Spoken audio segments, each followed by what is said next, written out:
En este nuevo estudio quiero responder a una pregunta. ¿Era Jesús un teólogo bíblico?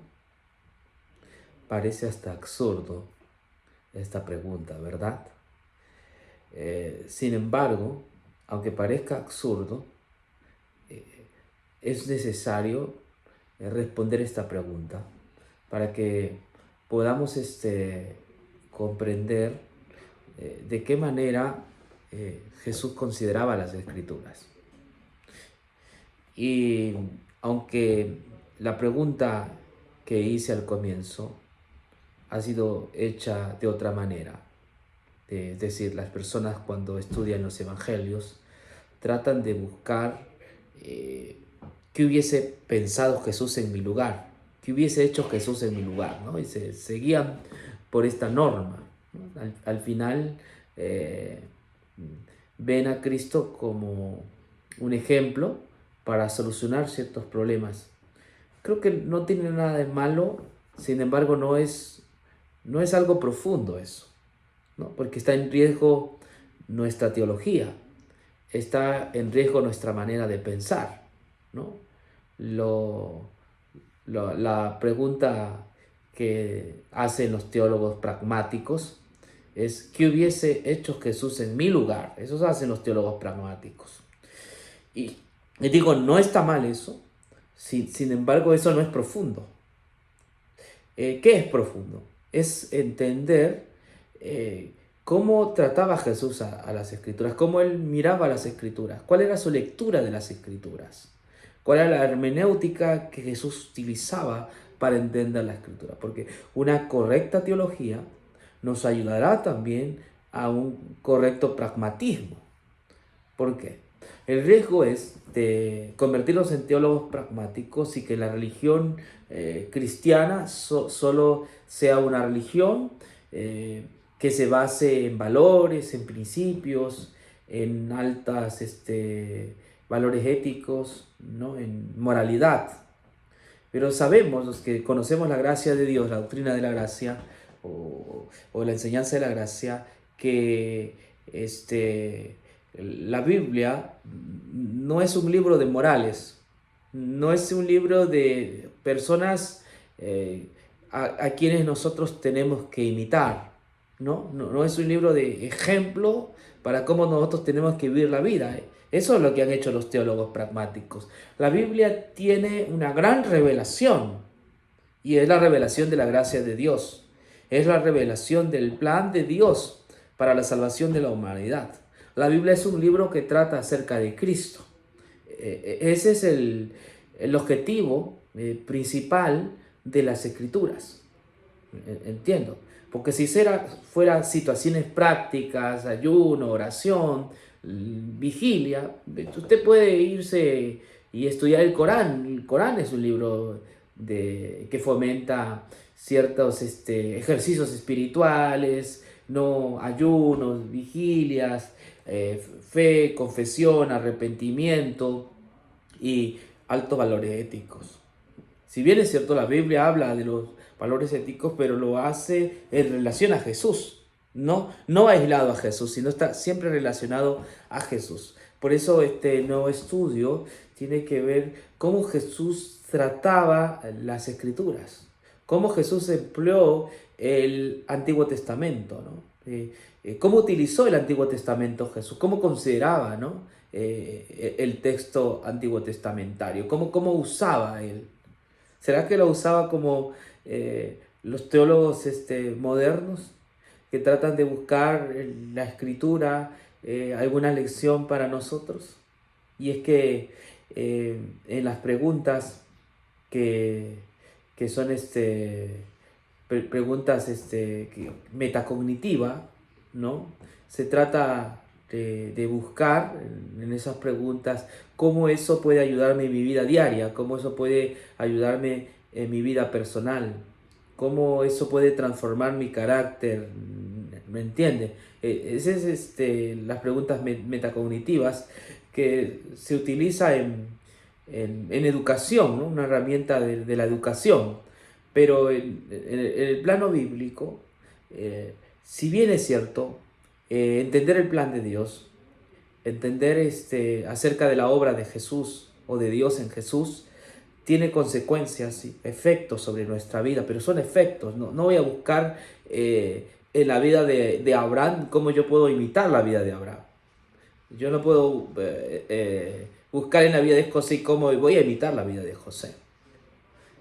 No voy a buscar la vida de Jesús y cómo imitar la vida de Jesús. Creo que eso no es el objetivo de la Biblia, su objetivo principal, sino que si Abraham, la Biblia habla de Abraham, tengo que ver cómo Abraham relacionaba sus creencias con Cristo, ¿no? El mismo Jesús dijo, Abraham vio mi día y se gozó.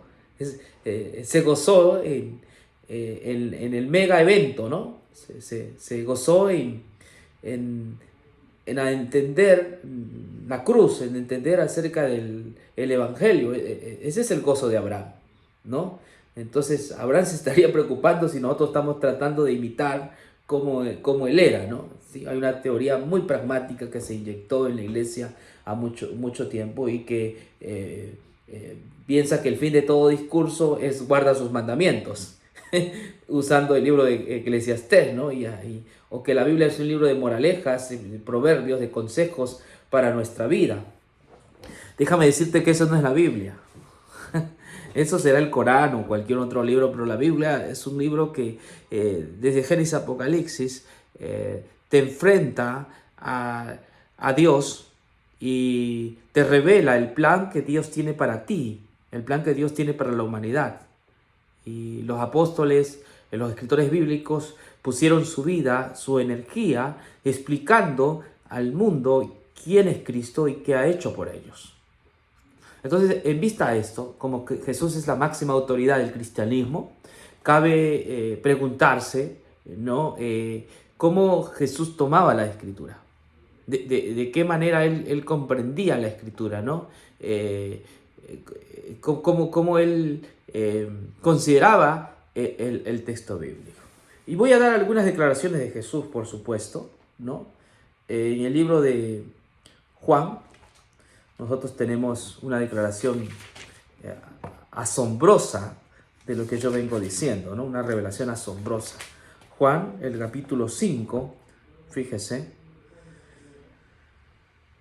dice así, 5:39. Escudriñad las Escrituras, porque a vosotros os parece que en ellas tenéis la vida eterna, y ellas son las que dan testimonio de mí. La versión que estoy leyendo es la Reina Valera del 60, por supuesto en el texto griego no dice así, porque aquí está en imperativo, es como que Jesús estuviese mandándonos a estudiar las Escrituras para que tengamos vida eterna de eso, ¿no? Si usted lee la Biblia de las Américas o la versión nueva internacional, te va a ver que este es un diálogo que Jesús está haciendo con los líderes religiosos de su época, y le está diciendo, increpando, ustedes estudian la Escritura. O sea, ustedes estudian la Escritura, ustedes son diligentes al estudiar las Escrituras. Ustedes se apoyan en las Escrituras, ¿entiende? O sea, está reconociendo que los líderes religiosos sí estudian la Biblia. Ellos la investigan, ¿no? De hecho, habían escuelas de pensamiento entre los líderes religiosos, ¿no? Estaba la escuela de pensamiento de Hillel, ¿no? Era una escuela que interpretaba las Escrituras, ¿no? Y de otro judío más que también interpretaba las Escrituras. Ellos tenían escuelas de pensamiento que se dedicaban a estudiar con mesura, con detenimiento las Escrituras. Pero Jesús le está diciendo, ustedes tienen un gran problema. Ustedes creen, aquí está, mi fe creo que dice, el 39, ustedes creen que ellas les van a dar vida eterna. Es decir, el judío había ido a la Escritura, ¿no? Y lo veía como un libro moral, ¿no? Un libro que había que practicar, un libro de deberes, una lista de deberes que tenían que cumplir para tener la vida eterna. Entonces, el pensamiento de los judíos, ¿no? Es similar al que tienen algunos cristianos, que creen que cuando leen la Biblia es que Dios les está dando un manual, ¿no? una especie de leyes, de reglamentos, para que a través del cumplimiento que ellos hagan esas reglas, a esas reglamentos, ellos tuviesen la vida eterna. Así era como los judíos pensaban. El mismo joven rico, cuando fue a Jesús, fue con una pregunta equívoca, ¿no? Maestro, bueno, ¿qué haré? ¿Qué bien haré para ganar la vida eterna? ¿No? Ese era el pensamiento de ellos, ¿qué bien haré para ganar la vida eterna? No era en quién confiaré, sino que qué bien haré para ganar la vida eterna.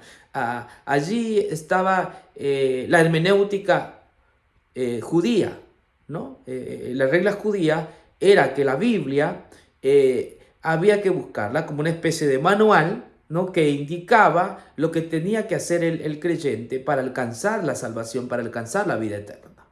Ellos miraban la escritura de esa manera, ¿no? Era un libro de moral entonces, ¿no? Era un libro de proverbios, de consejos que te ayudaban a mejorar tu carácter, a cambiar tu vida, a dejar las malas experiencias, a salir del mal camino, a enderezar tus pasos, a vivir una vida transformada, ¿no? Una vida más regenerada, una vida que se aparte del pecado. Así miraban la escritura, y estoy seguro que hoy muchos cristianos miran la escritura de esa misma manera. Piensan que es un manual donde él tiene responsabilidades que hacer y que si no las hace, entonces el infierno está a la vuelta de la esquina.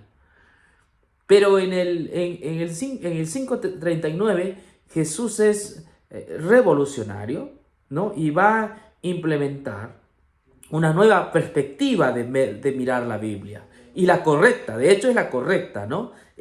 Cómo debemos mirar el texto sagrado, cómo nosotros tenemos que interpretar la escritura, cuál es la regla hermenéutica que Jesús pone, ¿no? Cómo trataba Jesús con la escritura. Y allí en el 5:39 Él les dice, ustedes estudian la escritura porque en ella creen que tienen la vida eterna. Sin embargo, ellas dan testimonio de mí. ¡Wow! Esto es asombroso. No sé si estoy dirigiéndome a alguien que está en un teológico, en una academia teológica, está estudiando los idiomas griego, hebreo, clásicos, y no ha llegado a entender esto. Jesús está entrando a una nueva perspectiva de cómo hay que ver la escritura. No piensen que le está diciendo que practicando lo que la escritura dice ustedes van a tener vida eterna. No, están equivocados. Las escrituras hablan de mí. Y cuando él dice las escrituras hablan de mí, se está refiriendo de Génesis hasta Malaquías. Las escrituras tienen que ser vistas de manera cristocéntrica. Así que en mi anterior video hablé de que el sermón debe ser cristocéntrico. ¿De dónde lo sacamos? De las mismas expresiones de Jesús. Las escrituras hablan de Él. Debemos encontrar entonces en cada página de la Biblia a Jesús. Jesús está revelado en cada página de la Biblia. De Génesis hasta Malaquías se nos revela a Jesús. La Biblia está lleno de metáforas, de historias acerca de Jesús. Así que cuando pensemos en Abraham y Isaac, nosotros tenemos que pensar que esa es una ilustración de un sacrificio mejor y perfecto, del sacrificio de Jesucristo. Cuando nosotros leamos a Moisés y cómo abrió el Mar Rojo, pensemos en algo mucho mejor, en un mayor libertador, en Jesús, quien nos libra de la condenación eterna, ¿no? Entonces abre el mar para que nosotros podamos ser salvos y pasemos a la Canaán celestial. Cuando pensemos en Job, el que fue sometido a pruebas y tentaciones, pensemos en el mejor Job, en Jesús, quien fue abandonado totalmente por su padre, vino a vivir en un mundo inhóspito, lleno de pecado, de contradicciones, de violencia, fue abandonado, pero para conseguir la redención de su pueblo, para bendecir. Él fue maldecido para que nosotros fuésemos bendecidos. Pensemos que está el Evangelio revelado ahí. También cuando nosotros miremos a David, a este rey davínico, en la cual la Biblia nos habla de un reino eterno y que la casa de David permanecerá, pensemos en el otro David, en Jesús, el mejor David, quien se quedaría entre nosotros para siempre, tomando la humanidad, que es su templo, ¿no? Y el templo es para siempre, entonces es Jesús el verdadero templo. Cuando pensemos en la Pascua, en las fiestas judías, podamos pensar en que todas esas fiestas anunciaban de un descanso y reposo eterno de Jesucristo. Cuando pensemos en el sábado, ¿no? Y yo no tengo problema en que lo quiera guardar, que lo guarde, y eso está bien, pero pensemos más bien en un reposo de nuestras almas, en el reposo completo y total que Jesús nos da a través de su preciosa vida. Entonces, pensemos en la obra de Jesucristo.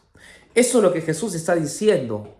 Esas escrituras en las cuales ustedes quieren buscar la vida eterna, ellas hablan de mí, de que yo voy a cumplir. Por eso Jesús dijo en Mateo 5:17, no he venido a abrogar la ley o los profetas, no he venido a invalidar, yo he venido a cumplir. Él cumple todos los aspectos de la ley y de lo que los profetas habían dicho.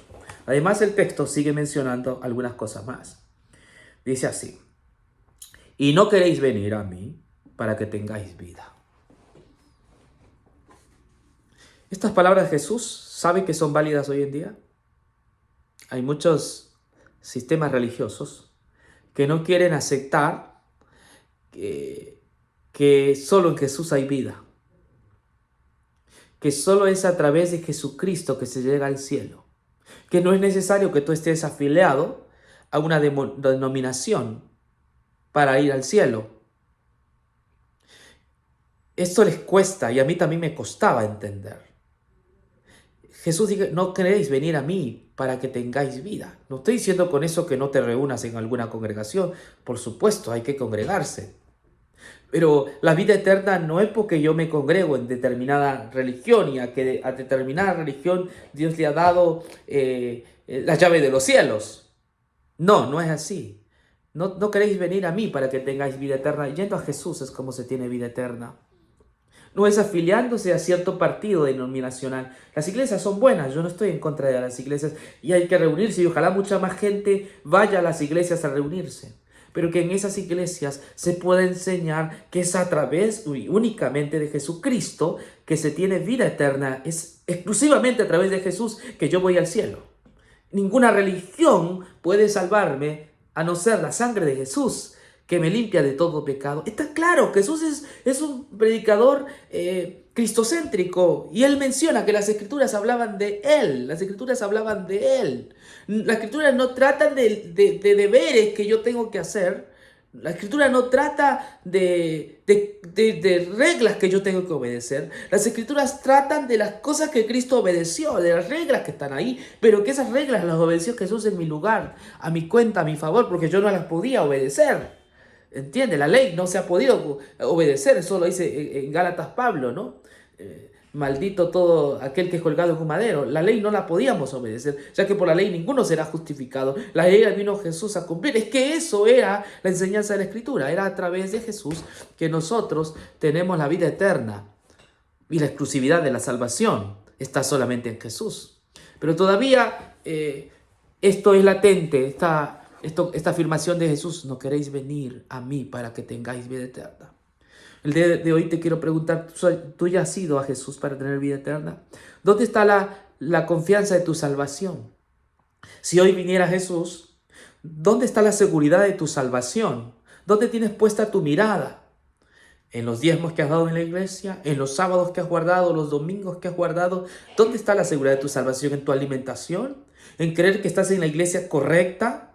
¿Que tienes la doctrina correcta? ¿O la seguridad de tu salvación está en Jesucristo?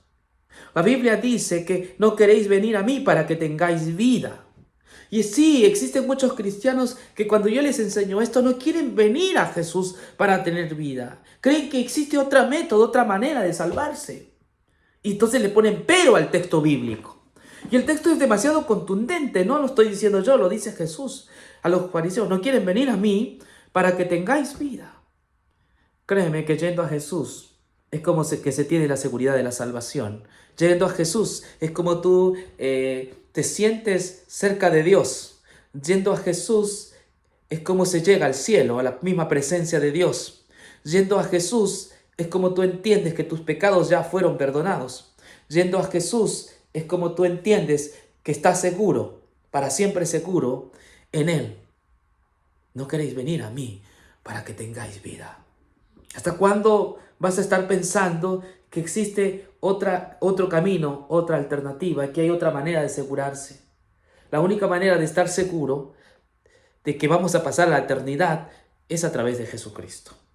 El texto sigue diciendo: gloria de los hombres no recibo, mas yo os conozco que no tenéis amor de Dios en vosotros. Yo he venido en nombre de mi Padre y no me recibís. Si otro viniere en su propio nombre, a ese sí recibiréis. Jesús está declarándose como el Salvador y que ha venido en el nombre del Padre. Y Jesús dice, bueno, no me recibís. Y eso pasa hoy también, ¿no? Existe gente que recibe a un profeta, recibe a un apóstol, ¿no? Y recibe alguna revelación, ¿no? Del tipo mística, y entonces en eso está toda la seguridad de su causa. Y reciben otro tipo de testimonios, ¿no? Reciben otro tipo de experiencias y testimonios, y ahí tienen su seguridad. No hace mucho alguien me dijo, yo estoy seguro en lo que creo que la iglesia donde yo estoy es la verdadera. Esa es su seguridad. Bueno, déjame decirte, hermano querido, hermana, que nuestra seguridad, según la Escritura, está solo en Jesucristo. Pero no quieres recibir el testimonio de Él. Yo no sé qué testimonio quieres recibir. El testimonio de Jesús es el testimonio que vale. Ese es el testimonio que vale. Y no quieres recibir, dice Jesús. Si viniere otro, a él sí lo vas a recibir. Mire que el problema que tenían los fariseos y los escribas, las autoridades religiosas de esa época, sigue siendo el problema hoy en día, ¿no? Es decir, se prefiere recibir otro tipo de revelación, se pretende recibir otro tipo de gurú, ¿no? Que te pueda dar la garantía y la seguridad de la salvación cuando ésta se encuentra completamente en Jesucristo. No sé si lo crees, Dios quiera que lo creas. Cree que lo que dice Jesús es verdadero. Sigue mencionando el texto bíblico. ¿Cómo podéis vosotros creer? Pues recibís gloria los unos y los otros, y no buscáis la gloria que viene del único Dios. Claro, ellos buscaban su propia gloria. Entonces, cuando una persona busca su propia gloria, no va a ser difícil entender las palabras de Jesús, ¿no? El mismo Jesús les está hablando, pero como ellos están buscando su propia gloria, ¿sí? Su éxito personal, tan llenos de orgullo, y entonces eso los nubla para entender a la dimensión que Jesús quiere llevarlos. Finalmente, dice, no penséis que yo voy a acusaros delante del Padre. Hay quien os acusa, Moisés, en quien tenéis vuestra esperanza. Está claro, yo no lo voy a acusar, y quien los acusa, Moisés, en quien tenéis vuestra esperanza. Ellos habían hecho de Moisés, ¿no?, la palabra final. Es decir, tomaron el Sinaí como un requisito para ir al cielo, para ganarse la aprobación divina. Entonces tenían su confianza en lo que Moisés decía. Esa seguridad de salvación estaba en su obediencia y no estaba en Jesús. La seguridad de salvación no está en mi obediencia, está en lo que Jesús ya ha hecho por mí. Ahí está la seguridad de mi salvación. Ahora, Jesús dice, porque si creyeras a Moisés, me creerías a mí, porque de mí escribió él. Ay, ay, ay. Esto sí que es una revelación extraordinaria, maravillosa. Y esta es la verdadera hermenéutica bíblica, apreciado hermano. Moisés escribió de mí. Moisés escribió de mí. Se está refiriendo que el Pentateuco, los 5 libros de Moisés, que son Génesis, que son Levíticos, que es Deuteronomio, que es Éxodo, que es Números, o Levíticos, perdón, hablan de Jesús. Moisés escribió de Jesús. La Biblia es un libro que trata de Jesús. ¿Ya lo has encontrado? ¿Has encontrado a Jesús en la Escritura? Hubo un tiempo que yo tenía éxito haciendo videos donde exponía a otras denominaciones. Y en esa época YouTube me pagaba por los videos que hacía. pero dejé de hacerlo porque vi que la gente estaba mirándome a mí, no como un gran intérprete de las escrituras. Y no era esa mi intención. Mi intención es llevarle a que usted mire a Jesucristo, crea en su sabiduría, crea en su perfección, crea en su justicia y sea salvo. Y congréguese, que yo no estoy en contra, donde se quiera congregar. Si usted se quiere congregar en una iglesia adventista, perfecto. Si usted quiere congregarse en una iglesia bautista, perfecto, pero congréguese. Y que en ese lugar usted estudie el Evangelio. Si usted estudie, saque tiempo para en su escuela bíblica, en escuela sabática, sea un momento en el cual usted pueda compartir la verdad del Evangelio. No critique a su pastor, no critique a su iglesia, presente lo que estamos haciendo, presente el Evangelio. Sí, porque algunos me han preguntado, ¿me voy a salir de su iglesia? Usted no necesita salir de la iglesia donde está para ser salvo. Eso es lo que le dicen las sectas, sálgase de su iglesia para ser salvo. No, usted se ha convertido en discípulo de Cristo y usted lo que tiene que es enseñar el Evangelio en su iglesia donde está. Enseñar las verdades, de que no critique a su pastor, no critique a su organización. No estamos para eso. Usted presente y revele que en Jesús hay esperanza de salvación. Usted tiene que volverse en un discípulo de Jesús y que enseñe que el sacrificio de Cristo es suficiente para el perdón, para la salvación y para la vida eterna. Que Él es la única causa de nuestra salvación, que Él es nuestro camino al cielo. ¿Entiende? Que toda nuestra esperanza solamente se encuentra en Jesucristo. A eso ha sido llamado usted. ¿Lo está haciendo? Usted se ha vuelto un crítico de su pastor, de su denominación.